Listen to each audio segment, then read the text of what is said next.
बिस्मिल्लाहिर्रहमानिर्रहीम, अस्सलाम वालेकुम and a very good morning to all of you. आप देख रहे हैं सिटी एट 10 और मैं हूं ज़हरा रज़ा। उम्मीद है आप सब लोग खैरियत से होंगे, ठीक ठाक होंगे और अपने दिन का, अपनी सुबह का एक अच्छा सा आगाज़ भी कर रहे होंगे। हम भी प्रोग्राम का आगाज़ करेंगे एक अच्छी बात के साथ, एक अच्छे मैसेज के साथ। तो आइए देखते हैं कि आज हमारा जो सेगमेंट है एक दिन एक नेकी में, उसमें मुफ्ती अहमद अली साहब हमें क्या नेकी का पैगाम देने वाले हैं। नहमदुहु व नसल्ली अला रसूलिहिल करीम, अम्मा बाद। मेरे दोस्तों, बुज़ुर्गों, भाइयों और मेरी बहनों, आज का मेरा पैगाम ये है, जब आदमी दुनिया से जाता है तो उसके माल के साथ कितने हुकूक मुताल्लिक़ हो जाते हैं।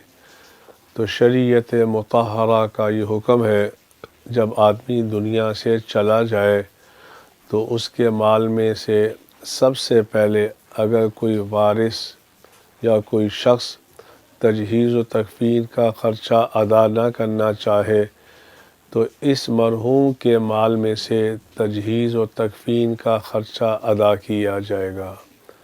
तजहीज़ व तकफ़ीन का, कफ़न दफन का ख़र्चा सबसे पहले इस मरहूम के माल में से अदा किया जाएगा। ये इसलिए मैं बयान कर रहा हूँ कि एक दिन आपने भी जाना है, मैंने भी जाना है। हमारे यहाँ ये होता है कि विरासत तकसीम की जाए, नहीं, सबसे पहले मरने वाले के माल के साथ जो 4 हुकूक मुताल्लिक़ होते हैं, सबसे पहले उसके माल में से दरमियाने दर्जे का ख़र्चा किया जाएगा, कफ़न दफन का। अगर कोई वारिस ना देना चाहे, अल्लाह रब्बुल आलमीन मुझे भी आपको भी अहकामात शरइया पे अमल करने की तौफ़ीक़ अता फ़रमाए। आमीन आमीन आमीन आमीन आमीन सुम्मा आमीन। चलते हैं अपनी टॉप स्टोरीज़ की जानिब। देखते हैं कि आज प्रोग्राम के पहले हिस्से में हम किन मौज़ूआत के हवाले से बात करेंगे। शहर कायद आलूदगी की लपेट में, शहर में हवाएं बंद होने से आलूदगी खतरनाक हद तक बढ़ गई।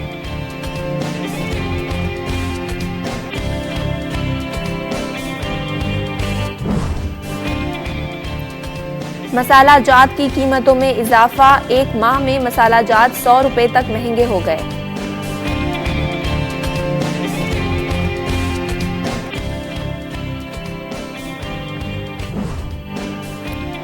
लियाकताबाद में घर से नौमौलूद की गला कटी लाश मिलने का वाकया, बच्ची के वालिद साद हुसैन की मुद्दत में मुकदमा दर्ज।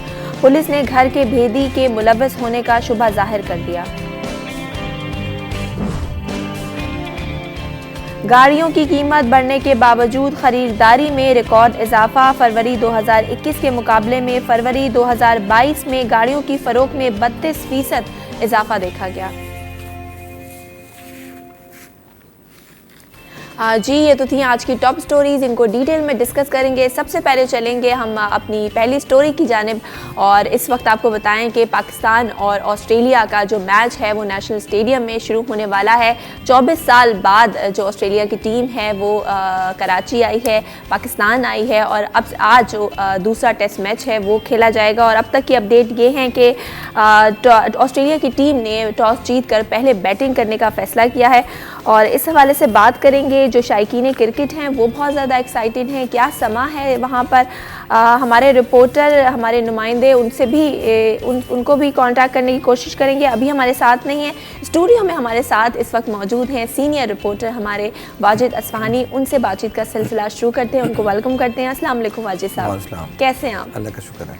वाजिद साहब, 24 साल बाद ऑस्ट्रेलिया की टीम पाकिस्तान आई और आज कराची में नेशनल स्टेडियम में दूसरा टेस्ट मैच जो है होने लगा है। स्टार्ट हो गया, ऑस्ट्रेलिया ने टॉस जीता है और पहले बैटिंग करने का फैसला किया है। किस तरह देखते हैं, क्या पिच के हिसाब से ये ठीक फैसला है उनका? देखें, चौथी इनिंग्स में हमेशा इन ग्राउंड्स में या ओवरऑल टेस्ट में होता है कि जो बैटिंग करता है उस टीम को मुश्किलात का सामना पड़ता है।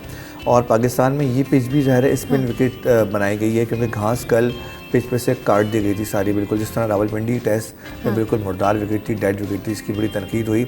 इसमें भी कोई फास्ट विकेट नहीं बनाई है। कल बाबर आजम का ये बयान आया था कि जी हम हमारी कंडीशन है, हमारा होम ग्राउंड है, हम अपनी मर्ज़ी के हिसाब से पिचेस बनाएंगे और हमें आईसीसी टेस्ट रैंकिंग में अपना पॉइंट्स टेबल आगे अच्छा करना है, रन रेट अच्छा करना है, तो हम उसमें अपनी मर्ज़ी से पिच बनाएंगे। ठीक है, हर होम टीम को हक हासिल होता है कि वो अपनी मर्ज़ी की पिच बनाए, लेकिन जिस तरह रावलपिंडी टेस्ट में डेड पिच बनाई थी, जिसकी दुनिया भर में तनकीद हुई और आपके अपने खिलाड़ियों ने भी उसका मजाक उड़ाया, तमाम लोगों ने उसका मजाक उड़ाया। देखिए पाकिस्तानी, मैं इसका बैकग्राउंड ये है, रावलपिंडी टेस्ट ड्रॉ क्यों हुआ था, रावलपिंडी टेस्ट जो था इतनी डेड पिचेस क्यों बनी थी, क्योंकि पाकिस्तानियों में कभी भी फाइट लड़ने की जज्बा नहीं है, वो हमेशा खौफ रहता है टेस्ट क्रिकेट में पाकिस्तानी टीम पे कि कहीं वो मैच ना हार जाए। अच्छा, ये वाजिब सिर्फ ऑस्ट्रेलिया के साथ होता है या हर हमेशा टीम के साथ? हमेशा देखिए, अच्छा। 50-60s में होता था जब इंडिया की टीम पाकिस्तान आती थी, 5 टेस्ट खेलती थी, 5 के 5 टेस्ट ड्रॉ हो जाते थे, बैटिंग विकेट रखते थे, क्योंकि उनके बॉलर्स दोनों के पास बहुत अच्छे हुआ करते थे।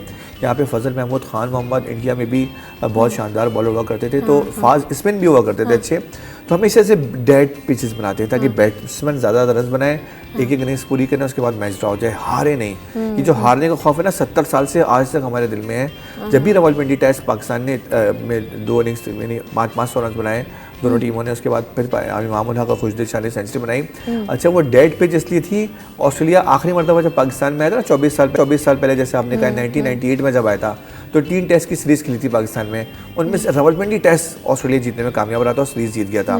क्यों कामयाब रहा था? 1 इनिंग्स और 99 रन से ऐसे में पाकिस्तान को उन्होंने हराया था रावलपिंडी टेस्ट, और पहली इनिंग्स में खेलते हुए ऑस्ट्रेलिया ने 500 रन बना दिए थे और पाकिस्तान को 250 रन पे आउट कर दिया था, बल्कि 250 से भी कम। दूसरे इनिंग्स में तो 145 रन पे आउट हो गए थे। स्टुअर्ट मैकगिल जो उनका स्पिनर था, उसने 11 विकेटें ली थी। हमारी पास से वसीम अकरम वगैरह, आज़िर महमूद, मुश्ताक अहमद, बड़े बड़े नाम खेल रहे थे, लेकिन फिर भी ऑस्ट्रेलिया का मुकाबला नहीं कर सके थे। तो हमारे दिल में खौफ होता है हम हार ना जाए। उसका हमने नतीजा निकाला कि जो रावलपिंडी टेस्ट बनाई वो इतनी बुरी पिच बनाई, दुनिया आईसीसी ने इसका नोटिस दिया, पाकिस्तान को एक नेगेटिव मार्किंग का एक पॉइंट दिया पाकिस्तान को कि, और ये फैसला किया कि अगर कोई एक ग्राउंड 5 साल तक ऐसी डेड पिचेस बनाएगा, 5 साल तक उसमें ऐसे मैचेस का रिजल्ट आएगा, तो उस ग्राउंड पर 1 साल की पाबंदी लगा दी जाएगी। यानी यहाँ तक बात आ गई है, इतनी यानी शर्मनाक हरकत थी रावलपिंडी टेस्ट की विकेट। तो इस बार शायद हमें ऐसा लगता है कि इस तरह की पिच नहीं होगी फिर भी स्पिन। तो आपको क्या लगता है पिच जानबूझ के बनाई गई? जानबूझ के बनाते हैं स्लो, इसलिए कि देखें ऑस्ट्रेलिया के पास बॉलिंग अटैक बहुत खतरनाक है, पैट कमिंस, मिचेल स्टार्क, बड़े बड़े नाम हैं उनके पास, फिर बैट्समैन सारे बहुत शानदार हैं। हम उनको आउट नहीं कर सकते अगर हम कोई इस तरह की पिच बनाते हैं, और हमारे बैट्समैन तो फ़ौरन आउट हो जाएंगे, क्योंकि इतने अभी आपको लगा कि शायद इमामुल हक ने 2 सेंचुरी बनाई, अजहर अली ने 150 से ज़्यादा ऊपर रन बनाए, खुशदिल शाह ने सेंचुरी बनाई है, लेकिन कराची की पिच इनका असल इम्तिहान है। असल इम्तिहान कराची की पिच है, क्योंकि अभी कराची की पिच शायद वैसे ना बनाए। अगर अच्छा, बाबर आजम बड़े पुरअज़्म दिखाई देते हैं, उनका कहना है कि कराची की पिच से घबराने की बात नहीं है, पिच से कुछ नहीं होता, परफॉर्म करने की ज़रूरत है। तो करेगी लगता है टीम आज? देखिए, टीम तो परफॉर्म करेगी। अगर आपने वैसे ही रावलपिंडी टेस्ट जैसी विकेट बनाई है, तो फिर तो ऑस्ट्रेलिया भी इस पर भी 600 रन मार देगा 2 दिन के अंदर। एक तो वो तेज़ भी खेलता है, और फिर आप भी 300-400 रन बना के मैच ड्रॉ कर देंगे। आप ड्रॉ करके जा रहे हैं, आप जीतने के लिए फाइट नहीं करते। फर्स्ट तो ड्रॉ हो गया, सेकंड भी ड्रॉ हो जाएगा। और देखें ऑस्ट्रेलिया, ये कराची का नेशनल स्टेडियम में कितना शानदार ग्राउंड रहा है पाकिस्तान के लिए। पाकिस्तान ने यहाँ पे 43 टेस्ट खेले, यानी 23 टेस्ट जीते हैं और सिर्फ 2 टेस्ट हारे। हमेशा से ट्रैक रिकॉर्ड पाकिस्तान का बहुत अच्छा रहा है, सिर्फ 2 मैच ये हारा है। 2007 में जब नासिर हुसैन की टीम आई थी, इंग्लैंड की टीम आई थी नासिर हुसैन की क़यादत में, जब पाकिस्तान हारा था, 2000 की बात है। उसके बाद 2007 में साउथ अफ्रीका की टीम आई थी, जब पाकिस्तान मैच हारा था। इसके अलावा पाकिस्तान सारे मैच जीता या ड्रॉ किए हैं। तो नेशनल स्टेडियम का मैच हमेशा ग्राउंड जो है पाकिस्तान के लिए खुशकिस्मत साबित रहा है। अब देखते हैं कि क्या, अब ऑस्ट्रेलिया की टीम बहुत खतरनाक है, दुनिया की नंबर 1 टीम है, हमारी टीम 5वें या 6ठे नंबर की टीम है। कोई जोड़ नहीं है, कोई मुकाबला नहीं है। रावलपिंडी में आपको शायद मुकाबला बराबर लगा, लेकिन उसकी वजह ये है कि पिच बहुत बुरी थी। असल में अगर इस तरह की उन्होंने डेड पिच नहीं बनाई, तो अब पता चल जाएगा कि आपकी टीम में कितना टैलेंट है। बिल्कुल सही। और ऑस्ट्रेलिया की बात करें तो नो डाउट कि वो बहुत अच्छी टीम है, प्लानिंग के साथ खेलती है, प्रिपेयर होकर आती है, स्ट्रैटेजी बनाती है। और हमारा मसला टीम का ये है कि हम लोग खेलने से पहले जब देख लें कि सामने वाली टीम स्ट्रॉन्ग है, तो प्रेशर बिल्डअप हो जाता है हमारी टीम के जो प्लेयर्स हैं। तो इस बार आपको लगता है, कल हमने देखा बड़ा ही अच्छा प्रैक्टिस सेशन रहा, ऑस्ट्रेलिया ने भी प्रैक्टिस की और पाकिस्तान की टीम ने भी, तो आगे किस तरह देख रहे हैं? देखिए, ऑस्ट्रेलियन टीम बिल्कुल प्रोफेशनल टीम है। उनका एक एक खिलाड़ी, एक एक प्लेयर, एक एक चीज़ पे मेहनत करते हैं। 80s तक उनकी टीम बहुत नॉर्मल सी टीम थी, दुनिया की दीगर टीमों की तरह। 80s के बाद उन्होंने 5th गियर में अपनी टीम को चेंज किया और बिल्कुल प्रोफेशनल टीम हो गई। एक एक चीज़ उनकी, जिसे कहते हैं ना कि वो दुनिया की नंबर 1 टीम में उसका शुमार क्यों हुआ। अब पाकिस्तान ऑस्ट्रेलिया के दरमियान अब तक 68 टेस्ट खेले गए हैं, जिनमें से 33 टेस्ट ऑस्ट्रेलिया जीते हैं, 15 पाकिस्तानी जीते हैं, जबकि 19 टेस्ट ड्रॉ हुआ है। ये बहुत फ़र्क है, 18 का फ़र्क है। लेकिन जब 1994 की यहाँ पे एक सीरीज़ खेली गई थी 1994-95 में, जब शेन वॉर्न आखिरी विकेट पाकिस्तान की नहीं ले सका था, पाकिस्तान 1 विकेट से मैच जीता था। उस 94 की सीरीज़ के बाद गुज़श्ता 28 साल में पाकिस्तान और ऑस्ट्रेलिया के दरमियान जितनी भी सीरीज़ हुई हैं उसमें से पाकिस्तान 2 सीरीज़ जीत चुका है, जबकि ऑस्ट्रेलिया 8 सीरीज़ जीता है। आप अंदाज़ा लगाएं कि गुज़श्ता 28 साल में ऑस्ट्रेलिया ने पाकिस्तान से जो सीरीज़ खेली है उनमें से 8 सीरीज़ ऑस्ट्रेलिया जीता है, 2 पाकिस्तान जीता है, जबकि 1 सीरीज़ ड्रॉ हुई है। यानी इससे आप अंदाज़ा लगा लें कि ऑस्ट्रेलिया की टीम कितनी टॉप लेवल पे आ गई है और इतना फ़र्क आ गया है। अब पाकिस्तान और ऑस्ट्रेलिया के दरमियान टेस्ट मैच में भी विक्ट्रीज़ का बहुत फ़र्क है। यानी अब 18-17 मैच उन्होंने हमसे ज़्यादा जीते हैं, जहाँ पहले सिर्फ 2 मैचेस का फ़र्क था। बिल्कुल, आपने सही कहा। जुनैद फ़िरोज़ हमारे नुमाइंदे भी हमें ज्वाइन कर चुके हैं कराची नेशनल स्टेडियम से, उनसे भी बातचीत का सिलसिला करते हैं। जी बताइए फ़िरोज़, जुनैद हमें बताइए क्या समा है इस वक्त और शायकीन क्रिकेट कितने एक्साइटेड हैं, कितनी बड़ी तादाद है जो इस वक्त मैच देखने के लिए है, और ये भी बताइए मैच अभी शुरू हो चुका है? बिल्कुल सारा, अगर देखिए अगर बात की जाए मैच को तो 24 साल बाद कराची में जो है पाकिस्तान और ऑस्ट्रेलिया के दरमियान जो है वो नेशनल स्टेडियम में मैच आज खेला जा रहा है। दूसरा क्रिकेट जो टेस्ट मैच है आज वो खेला जा रहा है। शायकीन क्रिकेट काफ़ी पुरजोश इसमें दिखाई देते हैं कि 24 साल बाद ऑस्ट्रेलिया की जो टीम है वो पाकिस्तान के सरजमीन पर जो वो खेलने आ रही है। पहला टेस्ट हमने देखा था कि रावलपिंडी के स्टेडियम में हुआ था, जो बेनतीजा रहा। अब जो है दूसरा टेस्ट मैच कराची के नेशनल स्टेडियम में खेला जा रहा है, जिसके लिए दोनों टीमों की जानिब से प्रैक्टिस भरपूर की गई थी। शायकीन क्रिकेट भी काफ़ी पुरजोश थे। इस वक्त जो है वो ऑस्ट्रेलिया टॉस जीतकर पहले बैटिंग करने का फैसला किया है, क्योंकि पिच की अगर बात की जाए तो पिच तो स्पिनर के लिए काफ़ी जो है वो साजगार होती है कराची की, तो स्पिनर्स को काफ़ी जो है आज मदद मिलने वाली है। तो दोनों तरफ से जो स्पिनर्स है वो आज अपने जो बॉलिंग है उसका जादू जगाने के लिए तैयार है। अगर सिक्योरिटी की बात की जाए तो सिक्योरिटी के काफ़ी सख्त जो इंतजाम किए गए हैं। होटल से शारा फैसल और कासा से स्टेडियम तक आने वाले जो रोड है उस पर भी पुलिस रेंजर्स की भारी नफरी मौजूद है। SSU के कमांडोज भी तैनात किए गए हैं, और इसके साथ साथ नेशनल स्टेडियम के तरफ जो बुलंद बाला इमारत है वहाँ इस टाइप पर शूटर्स भी को भी तैनात किया गया है। इसके साथ साथ फिजाई निगरानी भी लम्हा बलम्हा की जाएगी। अच्छा, ये भी मुझे बताइए जुनैद कि इस वक्त ट्रैफिक की रवानी को बेहतर बनाने के लिए क्या जो प्लान है वो मुरतब किया गया है? कौन सा ऐसा रूट है जहां से जो है शहरी जा सकेंगे? जी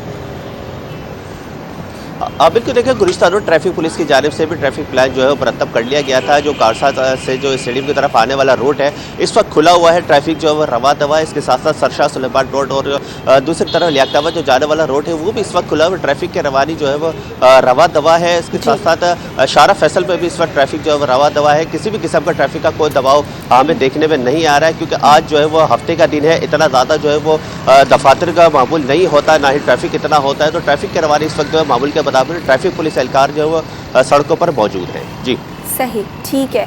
और आपकी बातचीत हुई वहाँ पर जो शायकीन क्रिकेट हैं वो कितने एक्साइटेड हैं और कितनी बड़ी तादाद है जो इस वक्त मैच देखने के लिए आई है या आ रही है? जी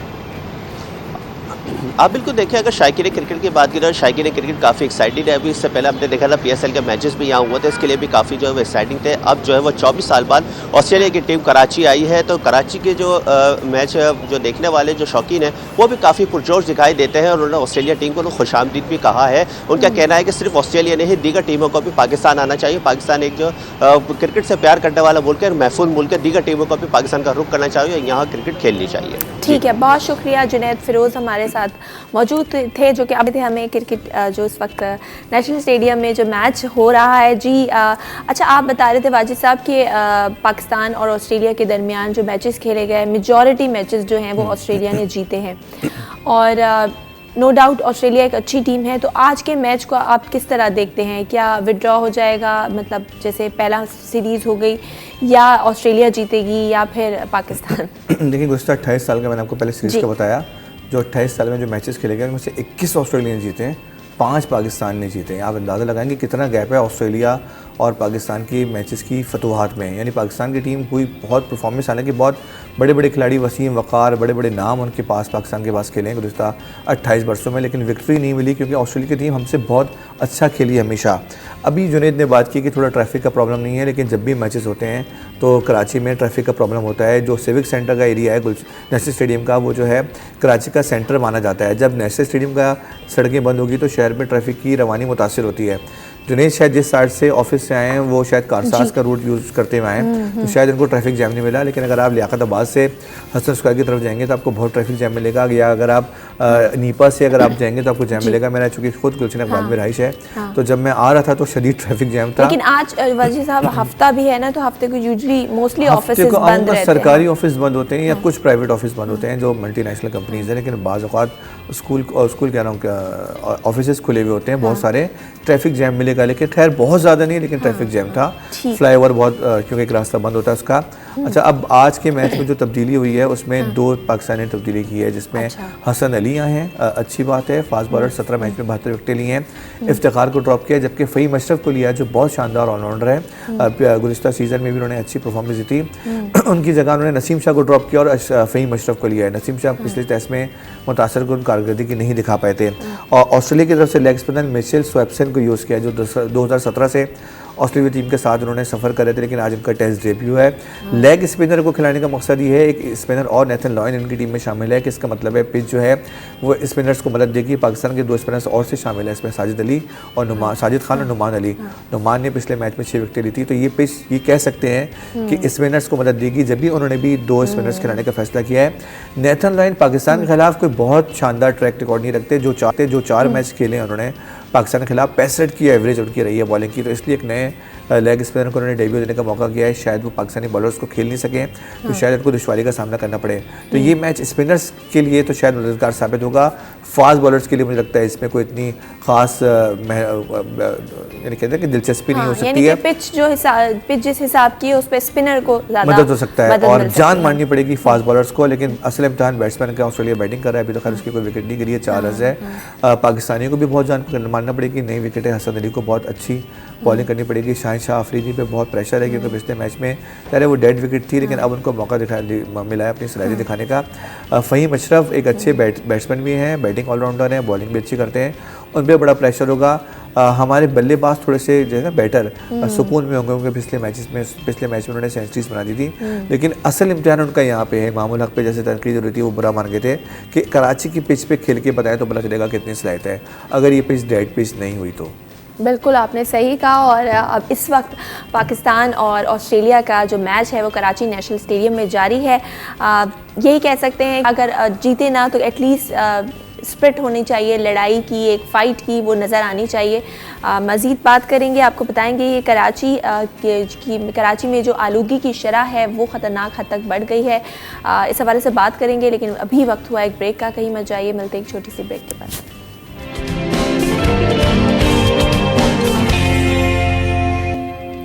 वेलकम बैक। एक ब्रेक के बाद आपको खुशामदीद करते हैं। सिटी एट 10 में चलते हैं अपनी अगली स्टोरी की जानिब और आपको बताएंगे कि शहर कायद में जो आलूदगी की शरह है उसमें ख़तरनाक हद तक इजाफा हुआ है और कल कराची दुनिया के आलूदा तरीन शहरों की फहरिस्त में पहले नंबर पर था। आलूदगी की शरह 177 पार्टिकुलेट मीटर्स रिकॉर्ड की गई। दूसरी जानिब गर्मी की शिद्दत में भी इजाफा हो रहा है। कराची में सूरज आग उगलने लगा है, पारा 36 डिग्री सेंटीग्रेड तक पहुंच गया है और जो गर्मी का एहसास है वो 40 डिग्री तक का हो रहा है। इस हवाले से बात करते हैं। गर्मी की एक तरफ गर्मी बढ़ी है तो दूसरी तरफ बर्फ़ की जो कीमत है उसमें भी इजाफा हो गया और आपको बताएं कि जो बर्फ़ की कीमत है उसमें 120 रुपये महंगी हो गई है और नई कीमत जो है 280 रुपये से बढ़कर 400 रुपये तक पहुँच गई है। जी वाजिद साहब, आलूदगी की बात करें तो कराची कल पहले नंबर पे था। अक्सर हम देखते हैं कभी तीसरे नंबर पे, कभी दूसरे नंबर पे, कभी पहले नंबर पर। क्या वजूहात है इस तेज़ी से? क्या समझते हैं आप? क्या हमारी ट्रैफिक का जो धुआं निकलता है या जो दरख्त लगाने की जो स्कीम्स थी, जो कहा था बिलियन ट्री मंसूबा, वो नाकाम रहा है? क्या समझते हैं आलूदगी की वजह? देखिए, बिलियन ट्री मंसूबा तो कराची में ऐसा हमने नहीं सुना, शायद होगा तो मेरी नज़र से नहीं गुजरा होगा। ओवन KBK के लिए था ये मंसूबा और KBK में लगी हुई है दरख्त, इसमें कोई शक नहीं है। अच्छा देखें, आप तकरीबन हर हफ्ते एक दफ़ा तो ये पढ़ती हैं आलूदगी वाली ख़बर ना, अगर मैं ना भी हूँ तो, अगर आपका शो देख रहा होता हूँ। हुकूमत सिंध की तरफ से आपने कभी नोटिस लिया कि कराची में आलूदगी बढ़ रही है या सूबे में आलूदगी बढ़ रही है तो इक़दाम कर रहे हैं? कभी वफाक की तरफ से आपने सोचा कि वफाक ने कोई एक्शन लिया है? कभी नहीं आपने सुना होगा। ना सिंध का आलूदगी का आपने सुना है, ना आपने वफाक का सुना है। तो क्या वजह है? उसकी वजह है कि कराची लावारिस था, है और पता नहीं आइंदा रहेगा कि नहीं रहेगा। गुज़िश्ता 13 साल में तो हम यही देख रहे हैं, सिंध हुकूमत जो है उसने कराची को सिर्फ लूटने का एक बहाना बनाया हुआ है, सोने की चिड़िया समझा हुआ है। आलूदगी ख़त्म करने के लिए इक़दाम करने पड़ते हैं, खुद ब खुद आलूदगी नहीं होगी। जब आपने शहर में कारखाने लगा दिए हैं, जब आपने CNG बंद कर दी है और पेट्रोल ही चल रहा है, डीज़ल चल रहा है, तो गाड़ियाँ धुआं तो देंगी। फिर सफाई सुथराई बिल्कुल नहीं है, कराची में बारिश होती नहीं है, आपको पता है, साल में एक दफ़ा हो जाए बड़ी बात है। तो आलूदगी का मेयार जो है बढ़ता ही जा रहा है, बुलंद होता जा रहा है। सड़कों का जो हाल है, आप बगैर मास्क के अगर आप निकाल जाएँ घर से यहाँ पे, तो आपको सांस लेना मुश्किल हो जाएगा। तो जब भी सांस की बीमारियाँ बढ़ रही हैं, आलूदगी बढ़ रही है, दुनिया भर के शहरों में जो इंडेक्स होता है 100 से कम जो समझा जाता है वो बेहतर समझा जाता है। अच्छा। 100 के बाद ये ख़तरनाक होना शुरू हो जाता है और डेंजर का जो पहला जोन है वो 150 है। 150 से ऊपर चला जाएगा तो डेंजर में आ जाएगा। तो और हमारी 177 और कराची में तो अमूमन 150 से ऊपर ही रहता है। तो कोई नोटिस नहीं ले रही, आवाम मरती है तो मरे, हुकूमत को कोई इससे गर्ज नहीं है। क्योंकि जो सियासतदान हैं, जो ब्यूरोक्रेट्स हैं, वो तो गाड़ी में निकलते हैं एसी में, एसी गाड़ी से अपने एसी ऑफिस में आते हैं और एसी ऑफिस से एसी घर में जाते हैं। उनको पब्लिक को रोड पे नहीं है। अगर उन्हें रोड से कोई चीज़ मंगानी है तो अपने मुलाजमीन से मंगाते हैं, अपने नौकरों से मंगाते हैं, खुद नहीं जाते मार्केट में। अगर वो मार्केट जाते हैं तो वो सिर्फ मॉल्स में जाते हैं। इतना पैसा है उनके पास, ज़ाहिर है पैसा कहाँ से आया वो आपको पता है। सारे ईमानदार नहीं है जितने भी अफसरान हैं, तो उनको तो आलूदगी फ़र्क ही नहीं पड़ता। उनको नहीं पता कि बसों में धक्के कैसे खाते हैं, उन्हें नहीं पता कि स्टॉप पे कैसे ख्वार होता है, उन्हें नहीं पता कि जब VIP मूवमेंट होती है तो इंसान कितना परेशान होता है। तो इन अफसरान को आवाम से कोई दिलचस्पी नहीं है, सिर्फ वो लूट खसूट में लगे हुए हैं।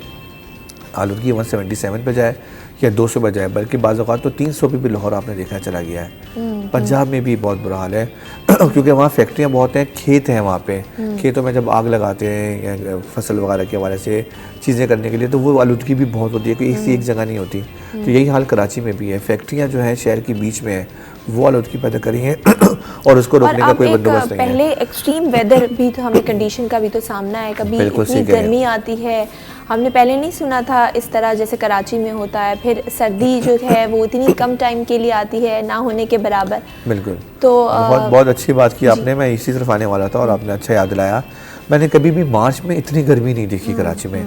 ये गर्मी अप्रैल के एंड में और मई में होती है। जून में मौसम थोड़ा सा गर्म होता है और जुलाई में मौसम बेहतर हो जाता है। अभी मई अप्रैल आया नहीं है। अप्रैल में तो आपको पता है रमज़ान आएगा। रमज़ान वो महीना होता है जिसमें मुसलमान जो हैं कीमतें बढ़ाना अपना फ़र्ज समझते हैं। वो समझते हैं इस्लाम में ये लिखा है पाकिस्तानी मुसलमान की जब रमज़ान आए तो अब चीज़ें बढ़ा दें। तो अभी आपने बर्फ़ बताया 400 की कीमत 400 रुपये। अभी गर्मी ऐसा नहीं आई है, ठीक है 36 थी, कल फील लाइक 40 थी। तो एक पानी आप जमा कर दे रहे हैं उसमें इतना, उसके लिए भी बहुत ही बड़ी अजीब देखिए, ये पहला सीज़न है ना गर्मियों में बर्फ़ बेचने का, तो ये क्यों पीछे रहें? जब पेट्रोल पे कीमत बढ़ती है, बहाना इनके पास मिलता है, हर चीज़ पे कीमत बढ़ती है। इमरान खान की जब हुकूमत आई थी तो उस वक्त 170 रुपये खाने का तेल था, अब 500 रुपये से ऊपर चला गया। जब हर चीज़ बढ़ रही है तो ये क्यों पीछे रहेंगे? ये कोई आसमान से तो नहीं उतरे ना, ये भी हमारे जैसे इंसान हैं। ताजिर तो हमारे लूट मार का सबसे बड़ा जरिया है, तो ये क्यों पीछे रहेंगे? इन्हें पता है कि हम 400 रुपये भी बेचेंगे तो जिसको ख़रीदना है ख़रीदेगा, और लोग ख़रीद रहे हैं। बिल्कुल आपने सही कहा कि हर कोई क्यों पीछे रहे। वो यही सोच रहा है कि जब सब चीज़ें महंगी हो रही हैं, सबकी कीमतें बढ़ रही हैं, तो हम क्यों ना बढ़ाएं। इसीलिए आपको ये भी बताएं कि जो मसाला जात है उसकी कीमतों में भी इजाफा हुआ है। एक माह के दरमियान मसाला जात 100 रुपये तक महंगे हो गए हैं। ज़ीरा 700 से बढ़कर 800 रुपये, काली मिर्च 1100 रुपये, सौंफ 500 रुपये, दालचीनी 800 रुपये, लाल मिर्च भी 450 रुपये, हल्दी और इसी तरह बहुत दीगर मसाले जात जो हमारे रोज़मर्रा के खानों में इस्तेमाल होते हैं उसकी कीमतों में इजाफा हुआ है। कहा यह जा रहा है कि डॉलर के मुकाबले में रुपए की जो बेकदरी है उसकी वजह से शिपिंग कंपनीज़ के जो किराए हैं वो बढ़ गए हैं, इसीलिए मसाला जात की कीमतों में भी इजाफा हुआ है। जी वाजिद साहब, आप इस बात से सहमत हैं कि जो डॉलर की नो डाउट जो हमारे रुपए की कदर में कमी है, लेकिन ये जो मसाला जात हैं ये क्या हम ये भी इंपोर्ट करते हैं बाहर से? जी, बाहर से आते हैं। देखिए, इस बात में बिल्कुल सही आपने बताया, हाई शिपिंग कॉस्ट की वजह से ये सारी महंगाई हो रही है। देखें, अब हम तो हुकूमत तो इसमें बेबस है ही। 2 रीज़न हमारे पास तो थी। एक तो डॉलर हमारे पास महंगा हो गया और पेट्रोल की कीमत 150 पे चली गई है। इसे कहते हैं मरी पे $100 और उसके बाद हायर शिपिंग कॉस्ट जो है मार्केट में, आपको पता है इन्फ्लेशन बहुत हो गया है जी। शिपिंग कंपनी जिम्मेदार हैं दुनिया में महंगाई की सबसे बड़ी जिम्मेदार, ये शिपिंग कंपनी है। देखिए कोरोना से पहले 2 साल पहले अगर एक 40 फीट का कंटेनर था उसकी कीमत थी 1000 से $1500। 2 साल पहले कोविड से अगर आप 40 फीट के कंटेनर में कोई चीज़ मंगाती हैं दुनिया के किसी भी हिस्से से, तो वो 40 फीट का कंटेनर था 1000 से $1500 और अब 40 फीट का कंटेनर जो 1000 से $1500 था वो 7000 से $8000 पे चला गया है। यानी 500 गुना जो है वो महंगाई बढ़ा दी है, वो सिर्फ इन शिपिंग कंपनियों की वजह से। ये शिपिंग कंपनियों के आप जाके स्टॉक एक्सचेंज में इनका सरमाया देखें कितना है, कितनी कीमत इनकी बढ़ गई है, कितना पैसा कितना प्रॉफिट ये कमा रहे हैं। तो बाजी साहब इसको रेगुलेट करने के लिए कोई नहीं है? वैसे तो हम आम चीज़ों को देख लें, सब्जी फलों की कीमतों को रेगुलेट करने के लिए कोई नहीं है, तो शिपिंग कंपनीज को कौन करेगा? रेगुलर कौन करेगा? देखेंगे इनको कोई रेगुलर करने वाला नहीं है, कोई ऐसा इदारा नहीं है। प्रॉफिट किसको अच्छा लगता है कि कम करे अपना। जब इन्होंने देखा कि हम देखें, ये अगर आप एक सड़क पे जा रही हैं, फ़र्ज़ करें आप गुलशन की किसी सड़क पे जा रही हैं या किसी भी कराची की सड़क पे जा रही हैं, एक हादसा हो जाता है उसके बाद आप क्या देखती हैं कि कुछ अरसे तक चूँकि सड़क वो बंद रहती है तो कुछ अरसे तक वो ट्रैफिक वहाँ पे जैम रहता है ना। बहुत अरसे बाद जाके वो ट्रैफिक खुलता है, क्योंकि जब ट्रैफिक दफ़ा जैम होता है तो पीछे गाड़ियों की एक ढेर लग जाती है। तो जब ये कोरोना आया था तो कोरोना आने के बाद जो पोर्ट पे सामान पड़ा था, कंटेनर्स पड़े थे, वो सारी चीज़ें आके रुक गई, आना जाना बंद हो गया सब जगह। जब आना जाना बंद हो गया तो कंटेनर्स के ढेर लग गए। कहाँ पे लग गए? पोर्ट पर ढेर लग गए। और दुनिया के जो बड़े बड़े पोर्ट हैं वहाँ पे इतना रश हो गया है कि वहाँ पे कंटेनर रखने की जगह नहीं है। जहाज आके समंदर पे खड़ा हुआ है और उसका कंटेनर जाके पोर्ट पे नहीं आ रहा। क्यों नहीं आ रहा? क्योंकि यह पोर्ट से उठ नहीं रहा, क्योंकि इतने कंटेनर पड़े हैं, उसकी बारी आने में देर लग रही है। जो इन्वेस्टर है, जैसे आप इन्वेस्टर हैं, आपका एक सामान 30 दिन में आ जाता था। अब आपका सामान वहाँ से आ रहा है, अमेरिका से या यूरोप से आ रहा है या सिंगापुर से आ रहा है या मलेशिया से आ रहा है या कोलंबो से आ रहा है, ये बड़े बड़े मराकज़ है जहाँ से शिपिंग का सामान आता है। लेकिन वहाँ पे पोर्ट पे इतना रश है कि आपका सामान जो 30 दिन में आ रहा था वो 60 दिन में आ रहा है, तो आप 30 दिन का किराया इजाफी देंगी। 30 दिन का पहले आप रेंट देती थी ना कंटेनर का, 40 दिन का, 40 फीट कंटेनर का, अब आप 60 दिन का दे रही हैं। जब आप डबल किराया देंगे तो आप लाजमी यहाँ पे चीज़ें महंगी करेंगे। ये जो आप काली मिर्च की बात करें, वियतनाम से आती है, पाकिस्तान में नहीं होती। इस तरह तेल जो है वो मलेशिया से आता है। दालें जो हैं वो कनाडा से आती हैं। मटेरियल इंपोर्ट करते हैं, फिर उसको प्रोसेस करके, क्योंकि हमारे मसाला जात तो पूरी दुनिया में जाते हैं, तो फिर प्रोसेस करके फिर उसको एक्सपोर्ट किया जाता है। जी, एक्सपोर्ट, क्योंकि हमारी कुछ हमारी भी चीज़ें बनती हैं, हमारे माल बाज़ सस्ता पड़ जाता है इस तरह से। लेकिन ये चीज़ें जो बाहर से आती हैं वो फिर महंगी में हमें मिलती हैं।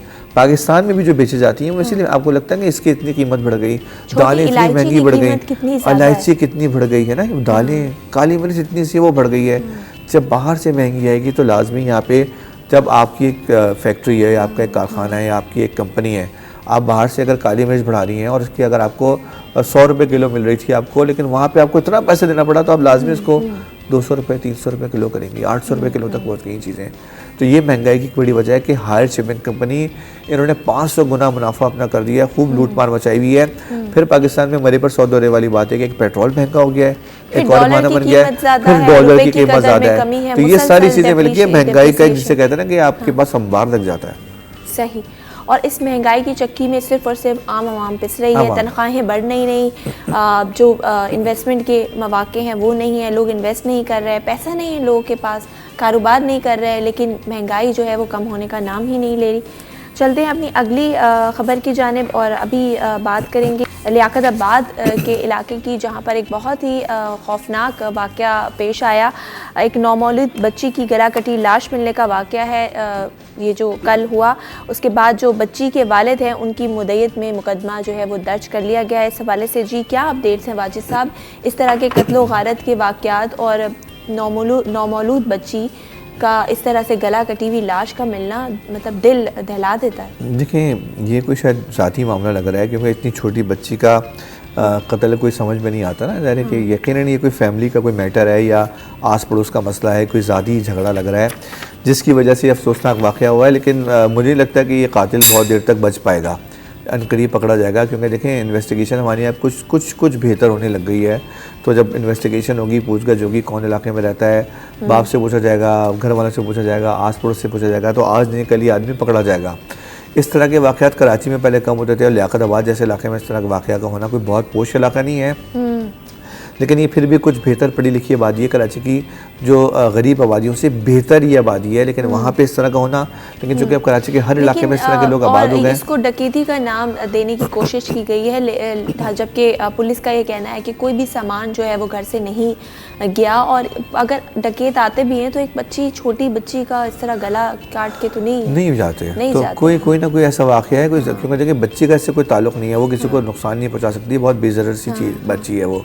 तो उस बच्चे का कत्ल यकीनन ये कोई फैमिली का मैटर लग रहा है, कोई ना कोई ऐसा वाक़या हुआ है जिसको अभी तक छुपाया जा रहा है, लेकिन हो सकता है चंद दिनों बाद ये वाक़या सामने आ जाए। तो इस तरह के वाक़यात क्यों बढ़ते जा रहे हैं? क्या समझते हैं कि बहुत अदम बर्दाश्त, लोगों में बर्दाश्त ख़त्म होती जा रही है, या लोगों को खौफ नहीं है, सज़ाओं का डर नहीं है? देखिए ये बात आपकी सही है कि लोगों को खौफ नहीं है, सज़ा नहीं है, लेकिन अदम बर्दाश्त वाली बात को मैं ज़्यादा तरजीह दूंगा।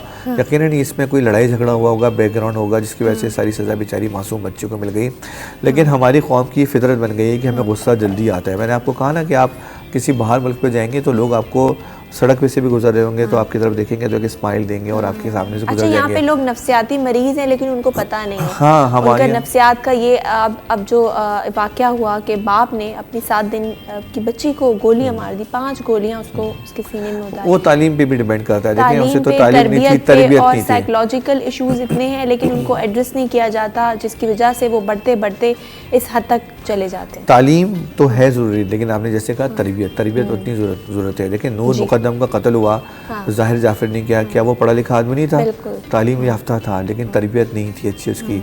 बिगड़ी हुई माँ बाप का औलाद था, माँ बाप के पास पैसा बहुत था, उसने दिन भर ज़िंदगी भर उसने बदतमीज़ी की होगी अपने मुलाजमों से, नौकरों से, हद तक आमिर उसका रवैया होगा, तो वो उसकी जिस्म में, दिमाग में बैठ गई वो चीज़। और एक और चीज़ जो कि इसकी वजह बन रहे हैं वाजिद साहब, ड्रग अब्यूज़, ये सब्सटेंस ड्रग का इस्तेमाल इतना बढ़ गया है, इसकी सप्लाई इतनी आम हो गई कि छोटे छोटे बच्चे इसको इस्तेमाल कर रहे हैं, टीनेजर्स कॉलेजेस पे हम सुनते थे कि पहले यूनिवर्सिटी कॉलेज, अब ये स्कूल में आ गया और स्कूल के बच्चियाँ यूज़ कर रहे हैं। इस्लामाबाद में तो खैर बहुत दफ़ा इस पर कार्रवाई भी हुई है, कराची में इस तरह की कोई कार्रवाई अभी तक इतनी मुझे वाज़ेह तौर पर नहीं दिखाई दे रही, सवाई एक आज यूनिवर्सिटी में इस तरह का इक़दाम किया, लेकिन यूनिवर्सिटी लेवल पे, स्कूल लेवल पे इस पे ज़्यादा हमें काम की ज़रूरत है। बिल्कुल आपने सही कहा। इसके बाद हम बात करेंगे गाड़ियों की कीमतों के हवाले से। एक तरफ महंगाई है, लेकिन आपको एक बात बताएं ये कि 2021 के मुकाबले में जो 2022 है फरवरी, उसमें गाड़ियों की कीमतों की जो ख़रीद में जो है वो इजाफा हुआ है महंगाई के बावजूद। ऐसा क्यों, उस हवाले से बात करेंगे इस ब्रेक के बाद। कहीं मत जाइए, देखते रहिए सिटी 10।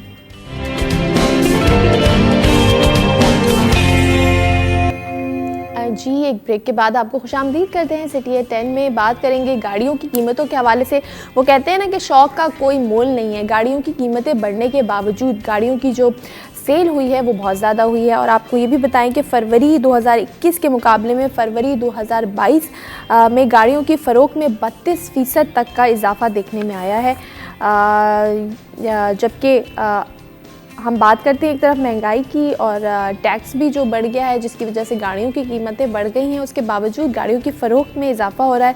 जी वाजिद साहब, या तो लोगों के पास पैसे बहुत ज़्यादा हैं या शौक़ बहुत है, क्या कहेंगे? देखिए शौक़ का कोई मोल नहीं है और कीमतें बढ़ने की 2 वजह हैं कि जो कंपनीज़ हैं, कारसाज कंपनीज़, वो वही गाड़ियाँ बना रही हैं ज़्यादा जिसकी डिमांड ज़्यादा है। गुज़श्ता 2 साल में गाड़ियाँ कम ख़रीदी गई, गाड़ियाँ कम बनाई गई कोविड की वजह से, क्योंकि ज़ाहिर कंपनियों ने वैसा काम नहीं किया, फैक्ट्रियाँ बंद रहीं, हमारी तो ज़्यादा खुली रहीं, लेकिन बाहर ममालिक में जहाँ पे काम होता है, गाड़ियाँ बनती हैं, जापान हो गया, अमेरिका हो गया, जर्मनी हो गया, हॉलैंड हो गया, वहाँ पे गाड़ियाँ कम बनी क्योंकि फैक्ट्रीज बनती हैं, वर्कर कम थे, तो जिसकी वजह से डिमांड बढ़ गई। डिमांड एंड सप्लाई का मामला है, तो जब डिमांड बढ़ गई तो कीमतें उन्होंने बढ़ा दी। जिस तरह जैसे मैंने आपको अभी शिपिंग कंपनी की मैंने मिसाल दी, हर जगह जब कीमतें बढ़ी हैं तो गाड़ियों की कीमतें बढ़ गई हैं और उन्होंने सिर्फ वही गाड़ियाँ आजकल बन रही हैं जिसकी डिमांड ज़्यादा है। डिमांड ज़्यादा है तो वो महंगी फ़रोख्त हो रही हैं।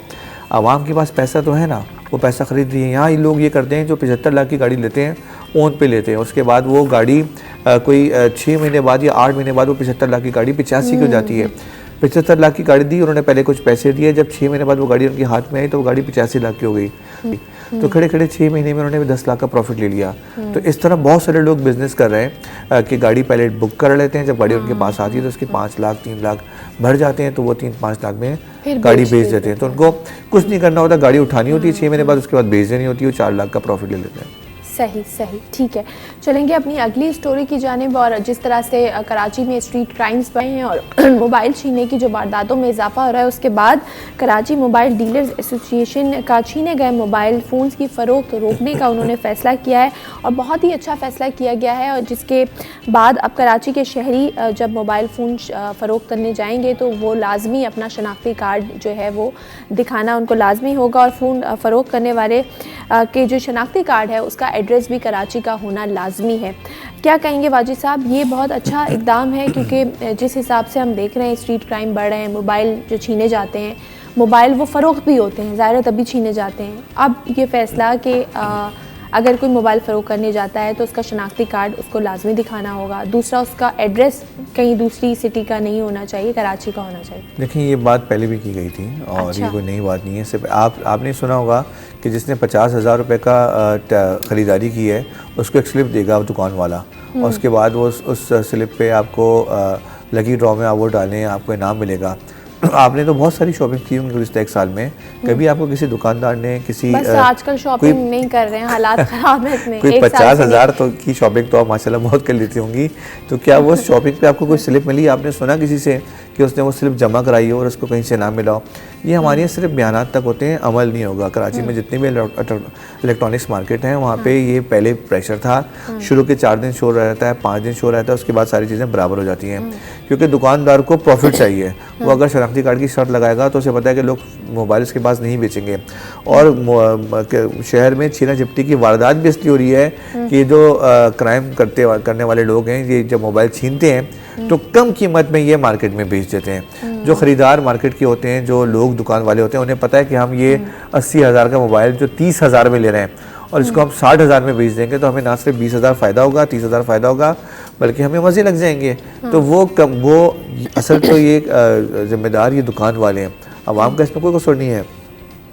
जब मोबाइल छीनते हैं कराची से रोज़ाना से कोई 50-100 के करीब मोबाइल छीने जाते हैं तो ये मोबाइल इन्हीं मार्केटों में बेचे जाते हैं। तो ये दुकानदार क्यों ख़रीदते हैं? इन दुकानदार से बोलें कि आप जो भी मोबाइल ख़रीद रहे हैं उसका आप रिकॉर्ड दें, लेकिन ये रिकॉर्ड देते नहीं हैं। चंद दिनों का शोशा है, उसके बाद फिर ख़त्म हो जाएगी। लेकिन कहा जा रहा है कि अब दुकानदार इसके पाबंद होंगे कि शनाख्ती कार्ड के बगैर कोई मोबाइल जो है वो ख़रीदो फ़रोख्त ना हो। तो आप कह रहे हैं इस पर अमल दरामद नहीं होगा, जैसे बाकी चीज़ों पर नहीं होता। बाकी चीज़ों पर नहीं होता, इस पर नहीं होगा। शुरू में चंद दिन शोर होगा, सख्ती होगी, उसके बाद फिर बराबर हो जाएगा। तो इससे पहले भी ऐसे फैसले किए जा चुके हैं? जी देखिए, अभी चूँकि मार्केट में बहुत ज़्यादा आपको पता है शहर में लूटा मारी हो गई है, कत्ल वारत हो गई है, तो ये दोबारा से उनको इस तरह के ऑर्डर करके अपनी जान छुड़ा देंगे। चलो बस ठीक है, बस हमने तो कह दिया ना, अब आवाम इस पर अमल नहीं करेगी। तो पहले भी जब ये 10 साल पहले बहुत ज़्यादा 2000 की आगाज़ की बात है, 2007-2008 में जब बहुत ज़्यादा मोबाइल वगैरह छीने जाया करते थे, जब शहर में इस तरह की वारदातें बहुत थी, तो उस वक्त भी इस तरह के ऑर्डर्स आए थे, लेकिन उस वक्त भी कोई इस पर अमल नहीं हुआ था और अब भी नहीं होगा। सही, ठीक है। बहुत शुक्रिया वाजिद असवानी साहब आपका। प्रोग्राम में तशरीफ़ लाए। प्रोग्राम के दूसरे हिस्से में कुछ और अहम मौज़ूआत के हवाले से बात करेंगे, लेकिन फ़िलहाल वक्त हुआ एक ब्रेक का, कहीं मत जाइए, मिलते हैं एक छोटी सी ब्रेक के बाद।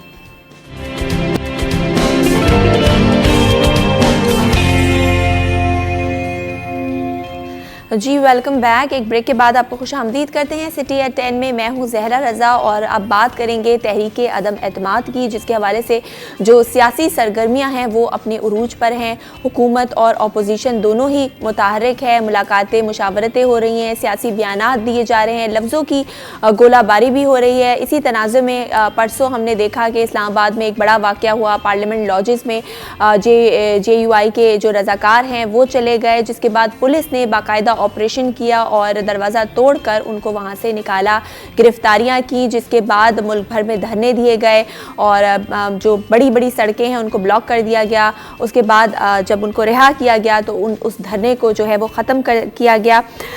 वज़ीर-ए-आज़म इमरान खान की बात करें तो उन्होंने कल लोअर दीर में भी एक बड़ा जाहिराना ख़िताब किया, जिसमें उन्होंने अपोजिशन को कड़ी तनकीद का निशाना बनाया और कुछ ऐसे अल्फाज का भी इस्तेमाल किया जो कि अपोजिशन कहती है कि गैर अखलाकी हैं और मदीने की रियासत में तो इस तरह के अल्फाज का इस्तेमाल करना भी तसव्वुर नहीं किया जा सकता और अपोजिशन की जानिब से भी इस तरह के अल्फाज इस्तेमाल किए जा रहे हैं। इन सब के बीच में जो अवाम है वो कहाँ है, हमें नज़र नहीं आती। तो इस हवाले से बात करेंगे। हमें स्टूडियो में ज्वाइन किया है नदीम मौलवी साहब ने, जो कि एक एनालिस्ट हैं, उनको वेलकम करते हैं। अस्सलाम वालेकुम नदीम साहब। वालेकुम अस्सलाम। कैसे हैं आप? अल्लाह का शुक्र है जी। क्या कहेंगे तहरीक अदम एतमाद? काफ़ी सियासी शोर है, बयानात जिस तरह से आ रहे हैं, जिस तरह से खिताबात हो रहे हैं, तो बड़ा ही एक अजीब सा मंज़र पेश कर रही हैं। मतलब ये इससे पहले भी होते रहे हैं, तनकीद तो होती है, लेकिन इस तरह के बयानात देना, मतलब इस तरह के अल्फाज जो आपने सुने हैं, अगर हमारे पास है शॉर्ट तो मैं चाहूँगी कि जो वो है तो हम दिखाते हैं कुछ देर में। आप क्या कहेंगे सवाल? मैं कहूँगा कि इमरान खान साहब एक हमेशा ये बहुत अच्छी बात कहते हैं, इय्याका नअबुदु व इय्याका नस्तईन। जो स्टार्ट करते हैं अपना खिताब, अल्लाह तेरी इबादत करते हैं और तुझी से मांगते हैं। मगर उसके आगे भी अल्लाह पाक ने फरमाया, अल्लाह पाक फरमाते हैं कि मुझे सीधे रास्ते पे रख, सिराते मुस्तकीम, वो रास्ता जिसे अल्लाह पाक आप पसंद फरमाते हैं, ना कि वो रास्ता जो इंसान को भटका देता है, अल्लाह से दूर कर देता है। तो वो सीधा रास्ता क्या है? किसी पे मजाक उड़ाना, किसी की तनकीद करना। अच्छा, तनकीद के देखिए हम अपने बच्चों को क्या सिखा रहे हैं? ये हमारे इमरान खान साहब हो जाए या अपोजिशन में मौलाना फजल रहमान साहब, बड़े मुअज़्ज़िज़ आदमी, ये बड़े हम शुरफा हैं जो कि हमारे सियासतदान हैं, हमारे नुमाइंदे हैं।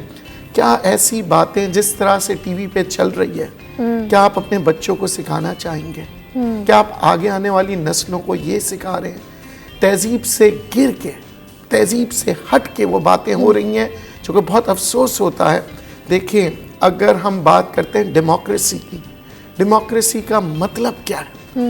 डेमोक्रेसी का मतलब ही यही है कि आवाम की आवाज़ उठाने वाले शख्स को हम नुमाइंदा बनाते हैं। ठीक है, आवाम के जो मसले मसाइल हैं वो ये है गुर्बत है, परेशानियां हैं, इसके ऊपर आप गुफ्तगू करें। अच्छा, अब वोट ऑफ नो कॉन्फिडेंस की बात हो रही है, तो आप जो है ना, ये पकड़ दकड़, प्रेशराइज करना किसी को, देखिए अगर मुझे पता है कि आपने मुझे वोट देना है, तो मैं आप पे प्रेशराइज क्यों करूं? आप तो यानी कि आपको अपनी कारकर्दगी पे इतना कॉन्फिडेंस होना चाहिए कि आप आराम से बैठ जाएं, सो जाएं, तो मुझे पता है मेरे लोग मुझसे मुतमईन हैं। या अगर ऑपोजिशन चाह रही है कि उनके साथ इतना स्ट्रांग है, तो वो क्यों परेशान हो रहे हैं? कि एक डेमोक्रेसी खूबसूरती यही है। मगर मैं ये देख रहा हूँ अवाम के सामने जिस तरह से हालात आ रहे हैं, बड़े अफसोस के साथ कहना पड़ा। देखिए, सियासत, मैं हमेशा कहता हूँ डेमोक्रेसी बहुत अच्छी है, सियासत होनी चाहिए और सियासतदान ही मुल्क को तरक्की की तरफ लेके जाते हैं। मगर इस किस्म की सियासत नहीं जिसके अंदर एक दूसरे की पगड़ियाँ उछाल रहे हों, किसी के मजाक उड़ाना। और ख़ास तौर पे देखिए, प्राइम मिनिस्टर साहब का एक बहुत बड़ा रुतबा होता है, उसकी जो लैंग्वेज होती है वो बड़ी ही सोच समझ के बोली जाती है। ठीक है जी। और अगर ऑपोजिशन चाहते हैं कि अगर एक लेवल पे आने को, तो देखिए हमें अपने कल्चर को चेंज करना पड़ेगा। हमारा मसला जो है ना गुर्बत है, हमारा मसला वही है जो आगे की आयत कहती है कि हम सीधे रास्ते पे आ जाएं। देखिए, सीधे रास्ते पे हम इसलिए नहीं आते, हम मुल्क संभालने चलते हैं और अपना घर नहीं संभाल रहे होते।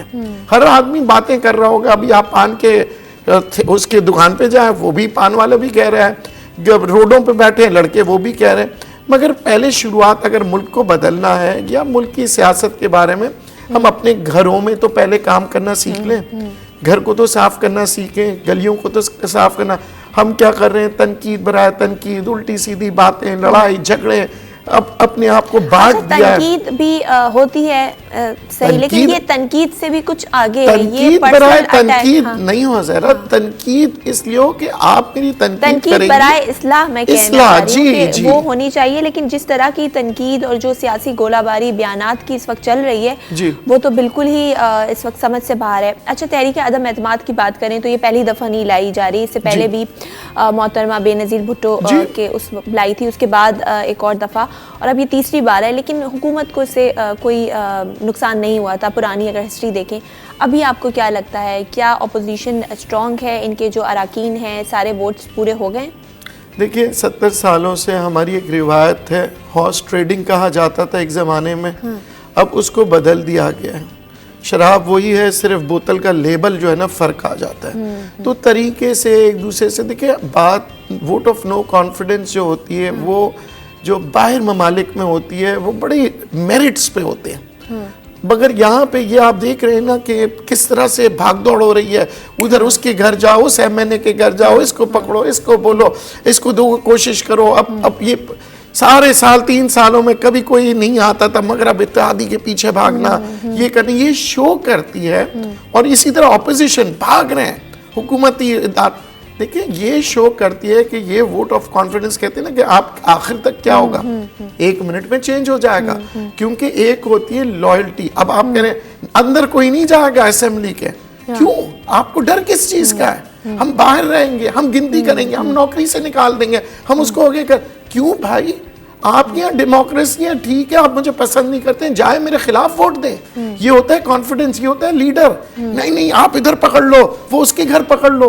ये क्या छुपन छुपाई का खेल खेल रहे हैं? What is this? Are we talking to the people के लोग इस तरह से चीजें सीखे?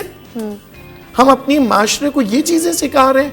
नहीं, हमने लीडरशिप को जब लेके आए थे, हम चाहते थे कि कोई भी हमारा लीडर बने। मैं तो आज भी कहता हूं, अगर महंगाई के खिलाफ ये लड़ रहे हैं ना हमारे लीडरान, तो कोई प्रपोजल तो दे। ना ऑपोजिशन प्रपोजल दे रही है, ना हुकूमत कह रही है, सब कह रहे हैं महंगाई है। महंगाई क्या, पहले तो मान लिया महंगाई है, तो उसके ऊपर महंगाई के ऊपर हल पेश करें। वो आते हैं जनाब हफीज शेख साहब, बहुत मैं ये कर दूंगा, वो फिर आते हैं एक और मिनिस्टर साहब, फिर तीसरे मिनिस्टर साहब, फिर व्हाट इज इट? क्या हमारे पास कोई इकोनॉमिक प्लान है, कोई मॉडल है?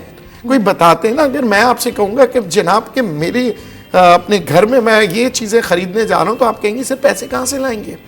क्या तरीका है आपके पास कमाने का? मुझे भी बताएं, मैं भी अपने लिए गाड़ी खरीदना चाह रही हूँ, मैं भी अपने लिए बंगला खरीदना चाह रही हूँ, वो तरीका तो मुझे बताएं।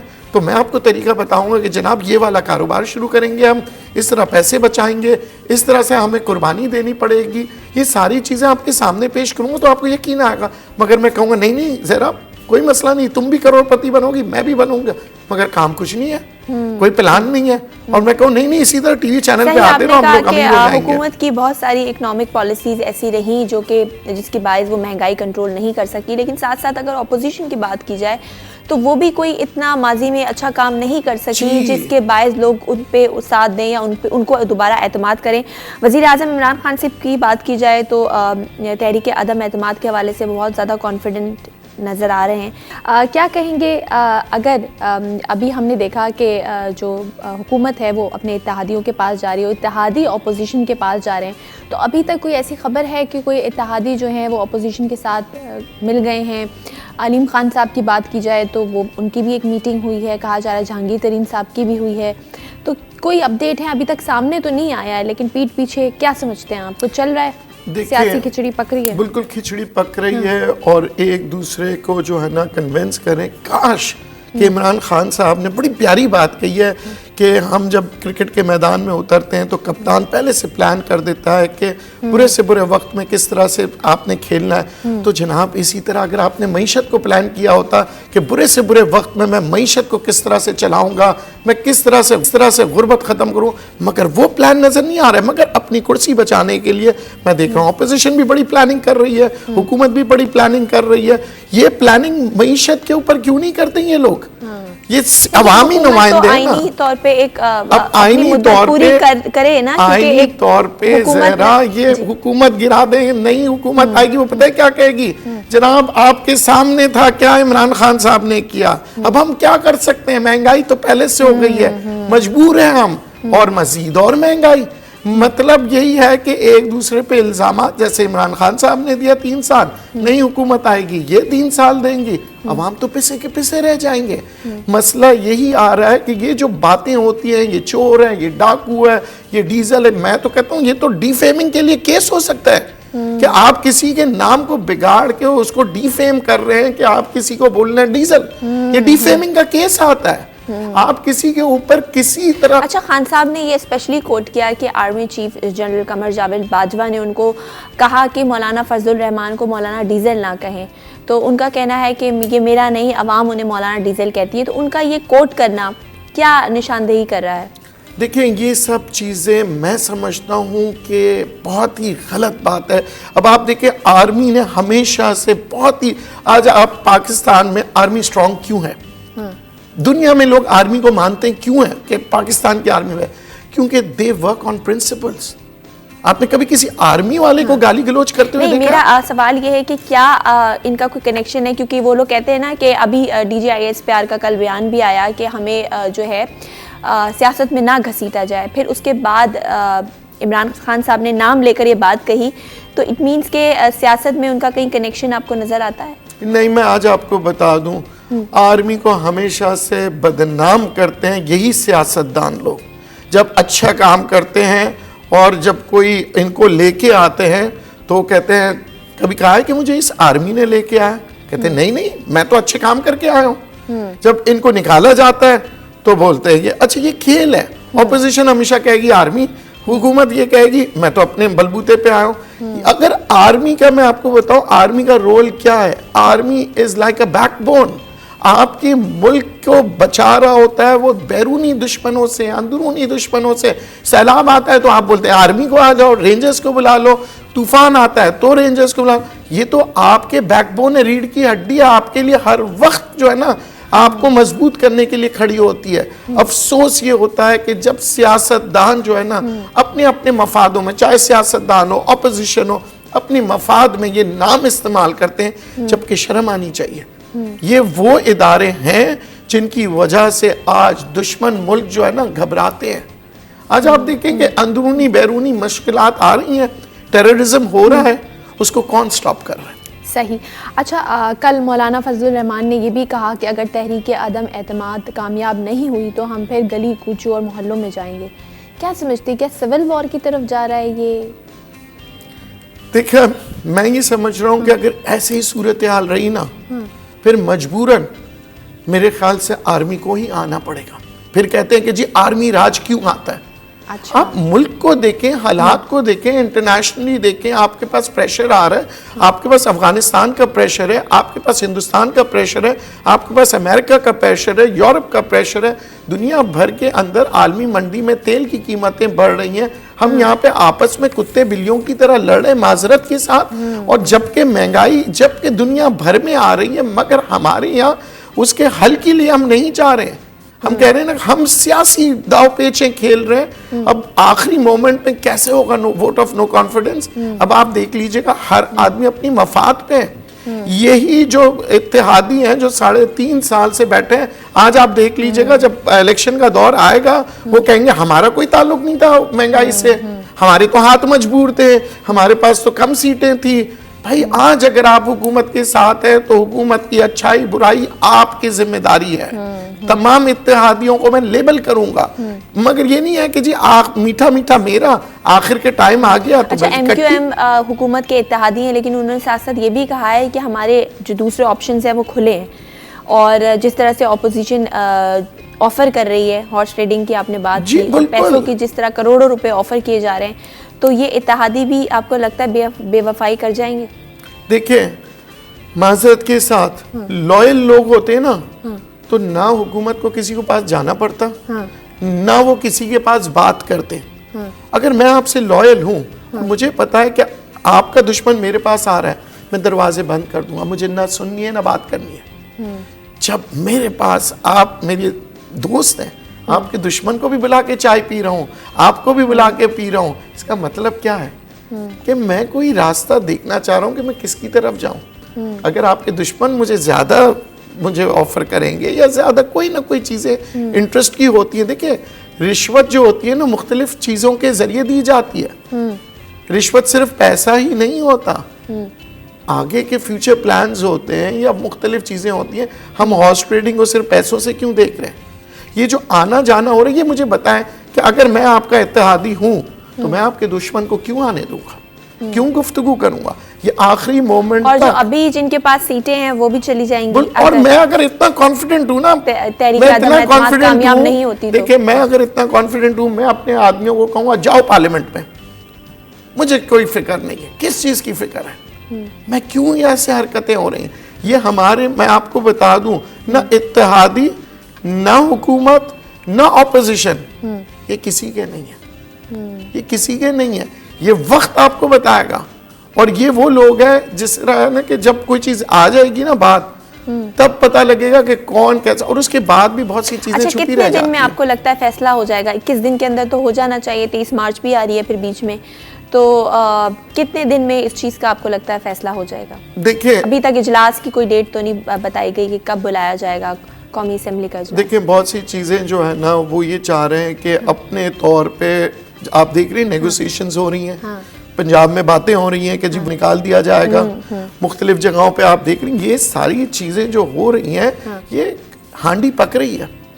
जैसे ही पता लगेगा ना कि दम पे आ गई है फिर ढक्कन हटा देंगे और फिर खुशबू आएगी फिर सब आ जाएंगे। तो ये नहीं कि अभी अब तक हांडी पकी नहीं है, ये थोड़ी सी कोशिश कर रहे हैं, जरा अभी सिर्फ दम पे रखा हुआ है। जब दम पे लग जाएगा फिर देगची हटा देंगे, खुशबू आएगी फिर फौरन खोल देंगे ये देख, फिर सब शामियाना तोड़ के निकलेंगे, भागेंगे। ये सारी चीजें हुकूमत की तरफ से ऑपोजिशन में देखेंगे प्लानिंग क्या हो रहा है। कोई बाहर नहीं जाएगा, लेटर दे देंगे जी स्पीकर को कि कोई अगर हमारा आदमी गया। This is not democracy, this is not कि आप मतलब आप इतने कमजोर हो गए। और ऑपोजिशन भी कि अगर हम हार गए तो हम सड़कों पे आएंगे, सड़कों पे आइए 100 बिस्मिल्लाह, मगर अवाम के लिए आए ना कि अवाम के लिए बिजली सस्ती करेंगे आप लोग। सड़क पे आने से बिजली सस्ती होगी और महंगी होगी, क्यों? क्योंकि मईशत रुक जाएगी, महंगाई कम होगा, रोटी सस्ता हो जाएगा। नहीं, आपने मैकेनिज्म लेके आना है, आपने बताना है कि जनाब इमरान खान साहब इस तरीके से आपकी बिजली का बिल कम आ सकता है। जनाब बिजली अब आप डीजल पे बना रहे हैं, अगर आप नेचुरल गैस पे बनाते हैं तो तकरीबन मैं आज आपको बता दूं जब आप डीजल पे बनाते हैं तो 25 रुपए से ऊपर पर यूनिट बनता है, और अगर आप नेचुरल गैस पे बनाते हैं तो तकरीबन 7.5 रुपए पर यूनिट बनता है। आपने नेचुरल गैस पे, और अगर आप एलएनजी पे बनाते हैं तो तकरीबन 11-12 रुपए बनता है।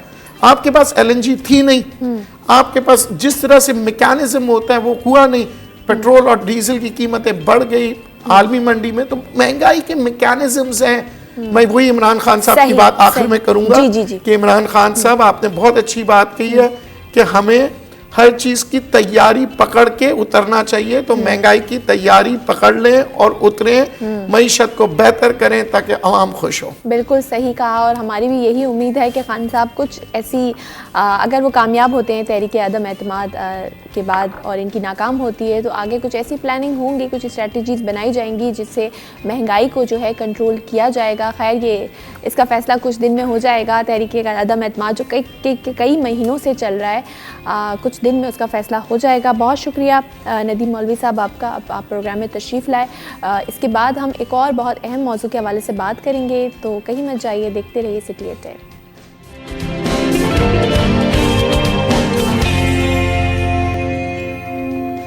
Welcome back after the break. आप देख रहे हैं सिटी एट 10, मैं हूं ज़हरा रज़ा, और अब एक और अहम मौजू के हवाले से बात करेंगे। आज का मौजू है हमारा शॉर्ट हाइट यानी छोटा कद, जिसको हमारी सोसाइटी में अनफॉर्चुनेटली एक मसला बना दिया गया है।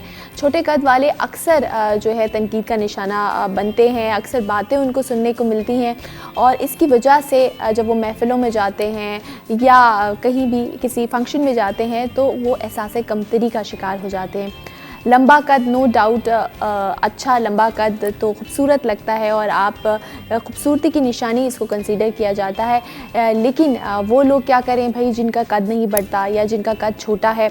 तो आज हम जानेंगे कि इसकी वजूहात क्या हैं, क्या वजह है कि आपका कद जो है वो छोटा रह जाता है, और किस उम्र से किस उम्र तक जो है वो कद बढ़ता है, और अगर वो उम्र में क्या ऐसी ग़िज़ा दें, क्या ऐसी चीज़ों का इस्तेमाल करें जिससे आपका कद बढ़ सकता है। इस हवाले से बात करेंगे। हमें ज्वाइन किया है स्टूडियो में हकीम शाह नज़ीर साहब ने, जो कि एक हर्बलिस्ट हैं। उनको वेलकम करते हैं। अस्सलाम वालेकुम हकीम साहब। वालेकुम अस्सलाम। कैसे हैं आप? अल्लाह का शुक्र, ज़रा आप ठीक हैं? खैरियत जी बिल्कुल ठीक ठाक हैं। छोटे कद के हवाले से बात कर रहे हैं। बहुत सारे लोगों का ये मसला है, प्रॉब्लम है, काफ़ी उनको एम्बैरसमेंट भी फेस करनी पड़ती है। रिश्तों की अगर बात करें तो रिश्ते भी इस बेसिस पे रिजेक्ट कर दिए जाते हैं, चाहे वो लड़का हो या लड़की हो। तो ये टॉपिक मेरे दिल के इसलिए करीब है क्योंकि मैं बहुत ज़्यादा टॉल हूँ, लंबी हूँ, और शुरू से बचपन से जितने मेरे आसपास के जो दोस्त थे, फ्रेंड्स थे, उनका कद छोटा था। तो एक अजीब सी कैफियत होती थी, वो लोग टेंशन का शिकार होते थे। कभी कभार मैं सोचती थी कि मैं बहुत ज़्यादा लंबी हूँ क्या।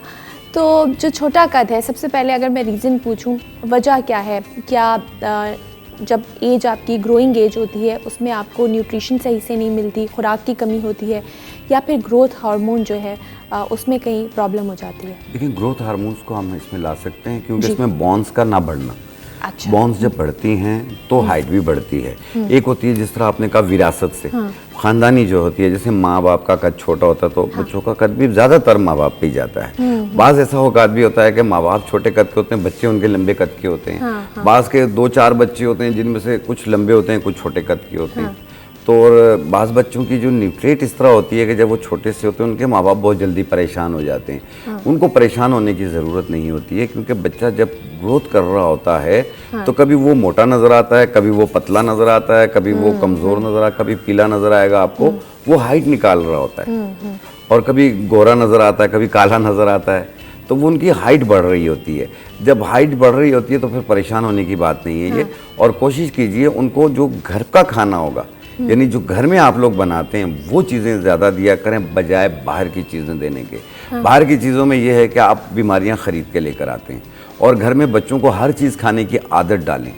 अगर आप फ़िश पका रहे हैं तो फ़िश खाएं, सब्ज़ियां बना रहे हैं तो सब्ज़ियां खिलाएं, हर चीज़ खिलाएं, ताकि उनको एंड तक जब वो बड़े भी हो जाएंगे उनको आदत रहेगी कि मैंने हर चीज़ खाता हूँ मैं, वरना फिर वो पसंद नापसंद की तरफ बात चली जाती है। दूसरी चीज़ ये है कि जो लड़कियां या लड़के होते हैं जिनकी हाइट रुक जाती है, हालांकि बाद लोग बोन स्कैनिंग करवाते हैं, बहुत कुछ करवाते हैं। सबसे सिंपल चीज़ें हम आपको एक छोटा सा नुस्खा बताएंगे, आप उसको अमल कीजिएगा और बनाइएगा। इंशाल्लाह ताला 3-4 महीने यूज़ करना है, आप देखिएगा आस्ते आस्ते हाइट बढ़नी शुरू हो जाएगी। लेकिन एक चीज़ याद रखिएगा, हाइट बढ़ने की जो एज होती है। अच्छा, ये मैं जानना चाहूँगी क्योंकि अक्सर लोग कहते हैं 18 साल के बाद हाइट नहीं बढ़ती, कुछ लोग कहते हैं 21 साल के बाद नहीं बढ़ती, तो किस एज तक आपकी हाइट बढ़ती है? मैं 21 साल पे जाऊँगा। 21 साल पर जाएंगे जी। ये 14 साल से लेके 21 साल तक हाइट बढ़ती है, क्योंकि मैं अक्सर ये बात कहता रहा हूँ। हमने जो अपनी जो 4-5 साल की हम डिग्री हासिल करते हैं, हम पढ़ते हैं, हम पढ़कर आते हैं, तैयार होकर आते हैं, हम में और एक गली मोहल्ले के जो पड़ोसी हैं उनमें बड़ा फ़र्क होता है। क्योंकि पड़ोसी जो होते हैं वो सिर्फ माहिराना राय दे रहे होते हैं बैठ के, उनके पास कोई डिग्री नहीं होती है। आजकल तो बोलते हैं कि जी मैं 10 टैबलेट खा रहा हूँ, आप कितनी खा रहे पड़े, आप ख़राब वाली खा रहे हैं, आप ये वाली खाइए। ये काम कभी ना किया करें। हर एक इंसान के मिजाज के हिसाब से डॉक्टरों से चेक करके चीज़ देता होता है इस्तेमाल करने के लिए। और ख़ास तौर पे जो मेडिकेशन पे लोग होते हैं, जो डॉक्टर्स की मेडिकेशन पे होते हैं, उससे अपने पड़ोसी के कहने पे रद्दोबदल ना करें, अपने डॉक्टर के कहने पे ज़रूर रद्दोबदल करें उसमें। सही। अच्छा हकीम साहब, ये भी हम देखते हैं कि अक्सर लोग ये कहते हैं कि फलां एक्सरसाइज कर लो, लटक लो, बचपन में लटकते थे तो कद लंबा है, ये मिथ है या इसमें कुछ सच्चाई है? नहीं, ये मिथ है। इसमें यह है कि कुछ चीज़ें लॉजिक भी होती हैं, और इसमें यह है कि लटकने की और पाँव को हाथ लगाने की एक्सरसाइज करते हैं 15 मिनट सुबह, 15 मिनट शाम। अच्छा। हाँ, लेकिन हर वक्त लटके नहीं रहना। हाँ, कि आप 1 मिनट लटक गए, फिर 1 मिनट लटक गए, फिर 1 मिनट लटक गए, इस तरीके से, वरना आप हर वक्त ही लटके रहेंगे बैठ के तो फिर हाथ ही लंबे होंगे आपके। सही बात है। ठीक है। और दूसरा ये कि अक्सर हम देखते हैं ऐसी मेडिसिन कहा जाता है कि ये मेडिसिन खा लो तो आपका कद बढ़ जाए। ऑब्वियसली वो हार्मोन्स को डिस्टर्ब करती होंगी, साइड इफ़ेक्ट्स भी होते होंगे। तो हम ये जो आप नुस्खा बताएंगे जो कि प्योरली हर्बल है, जड़ी बूटियाँ इसमें इस्तेमाल की गई हैं, उन दवाओं का कोई साइड इफ़ेक्ट हो सकता है? जो कि अक्सर हम ऐसे कमर्शियल एड्स देख रहे होते हैं कि ये दवा खा ली, और ख़ासतौर पे कराची की अगर बात करें तो कराची की जो दीवारें हैं उस पर अक्सर लिखा होता है कि आप अपना कद इतने दिनों में कैसे बढ़ा सकते हैं। देखें, एक चीज़ याद रखिएगा, जो जहाँ मेडिकेशंस का ताल्लुक आता है तो फिर अपने मौलिज का मशवरा ज़रूर सामने रखा करें। आप जी कोशिश ये किया करें कि अपने चाइल्ड स्पेशलिस्ट से ज़रूर मशवरा करें, या आपका जनरल फिजिशियन होगा आप उससे मशवरा करें। ठीक है। दूसरी चीज़, जो हम रेमेडी बनाकर दिखा रहे हैं ये कोई दवा नहीं है, ये ग़िज़ा है। हम ग़िज़ा बनाकर दिखा रहे हैं, इसका कोई साइड इफ़ेक्ट नहीं होता, क्योंकि इसके अंदर जो हम चीज़ें भी बताएंगे उनमें आपको कैल्शियम मिलेगी, विटामिन डी मिलेगा आपको, और इसमें प्रोटीन मिलेगी आपको। तो ये कि हम आपको बताएंगे। और दूसरा ये है कि ये हाइट बढ़ाने में मदद भी देती है। आप 3-4 महीने यूज़ करेंगे, आप देखेंगे आपकी हाइट 2 इंच, 3 इंच, 1 इंच इस तरह करके बढ़ता जाएगा। ये आपने इसको 3-4 महीने के बाद मज़ीद यूज़ नहीं करना।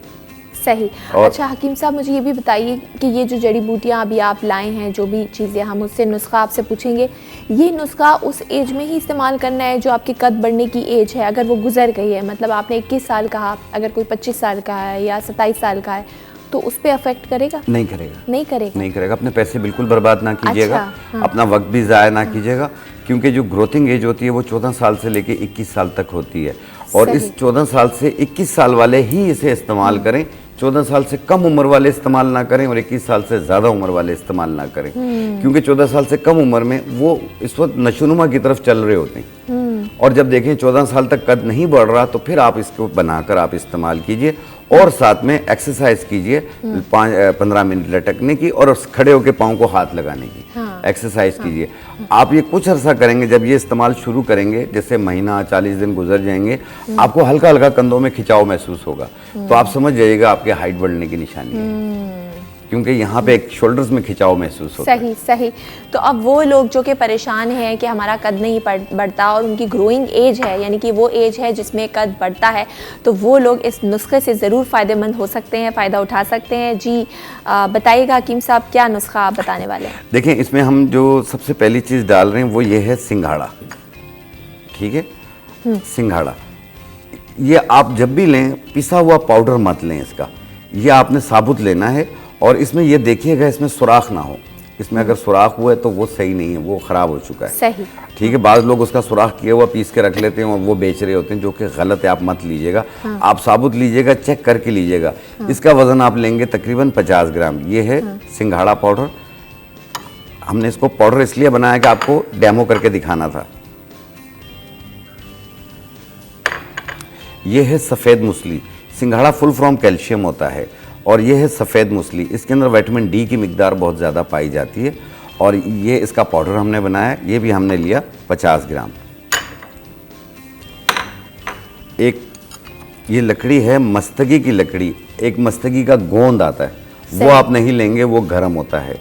आप दुकानदार को कहें मुझे उसकी लकड़ी चाहिए। ये आपने जैसे आपने 50 ग्राम सफ़ेद मूसली, 50 ग्राम सिंघाड़ा लिया, तो ये हम इसमें डालेंगे 20 ग्राम 20 ग्राम मस्तगी की लकड़ी 20 ग्राम। और ये है मिश्री, आम मीठी वाली मिश्री होती है, ये हम डालेंगे इसमें 100 ग्राम 100 ग्राम। अच्छा, सही। ये इसका पाउडर है। इन तमाम को मिला लें। आप इन सबको साबुत लेके ना एक ही मशीन में डाल के पाउडर भी बना सकते हैं और इसे महफूज कर लें एक बोतल में। ये इतनी मिकदार जो मैंने बताई है, ये 2-2.5 महीने कंटिन्यू चल जाएगी। और इसकी एक छोटी चाय वाली चम्मच, छोटी, ये तो बड़ा टेबल स्पून है, वो टेबल स्पून। हाँ, तो आपने छोटी चाय वाली चम्मच 1 गिलास दूध में मिला के सुबह नाश्ते के बाद, रात खाने के बाद। अगर आपको दूध मुआफिक नहीं आता, जैसे बाद लोगों को दूध जो है वो पसंद नहीं है या उनको उसका आफ्टर इफेक्ट होता है, तो आप इसको पानी के साथ भी इस्तेमाल कर सकते हैं। सुबह नाश्ते के बाद, रात खाने के बाद। एक छोटे चाय वाले चम्मच से ज़्यादा इस्तेमाल ना कीजिएगा और 14 साल से लेके 21 साल तक के दरमियान वाले इस्तेमाल करें इसे। और ये कंटिन्यू 3 महीने यूज़ करना। ये लड़कियां और लड़के दोनों इस्तेमाल कर सकते हैं। और साथ में लटकने की और पाँव को हाथ लगाने की एक्सरसाइज करें। इंशाल्लाह ताला आपकी बहुत सारी दुआएं ये C21 चैनल के लिए भी होंगी और साथ में ज़हरा आपके लिए भी होंगी, मेरे लिए भी होंगी। सही सही, बहुत खूबसूरत बात आपने की और बहुत अच्छा नुस्खा आपने बताया। यकीनन आप लोग इससे फ़ायदा उठाइएगा। तो अच्छा ये बताइए कि इसके साथ अगर मैं ग़िज़ा की बात करूं, क्योंकि अक्सर खुराक की कमी की वजह से भी ग्रोथ नहीं होती, मेल न्यूट्रिशन का बच्चे शिकार हो जाते हैं, ख़ासतौर पे ग्रोइंग एज में। तो इसके साथ क्या ग़िज़ा आप ग़िज़ा आपको जो अल्लाह पाक देता है आप खाएं पिएं। आम तौर पे आप कोशिश कीजिएगा गन्ने का रस पिया करें 1 गिलास, क्योंकि गन्ने की भी हाइट लंबी होती है। दूसरी चीज़ ये है कि आप ऊँटनी का दूध, कैमल मिल्क, ये एक कप रोज़ाना पिया करें, इससे भी हाइट बढ़ती है। और चौथी चीज़ जो मैंने एक्सरसाइज बताई है उस पर अमल करें। सही। आप देखें इंशाल्लाह ताला हाइट बढ़ेगी। और ये जो चीज़ें हमने बनाकर दिखाई हैं, ये अब से नहीं, ये कई सालों से मैं बता रहा हूँ। अल्लाह का शुक्र है बहुत से लोगों को शिफा मिली है। सही सही, बहुत शुक्रिया हकीम शाह नज़ीर साहब आपका। बहुत अच्छा आपने नुस्खा बताया। यकीनन हमारे जो नाज़रीन हैं उनके लिए ज़रूर फ़ायदेमंद होगा ये। फिर दोबारा हम किसी और टॉपिक पे बात करेंगे। बहुत शुक्रिया आप प्रोग्राम में तशरीफ़ लाए। ब्रेक लेते हैं, ब्रेक के बाद दोबारा मिलेंगे। देखते रहिए सिटी एट 10।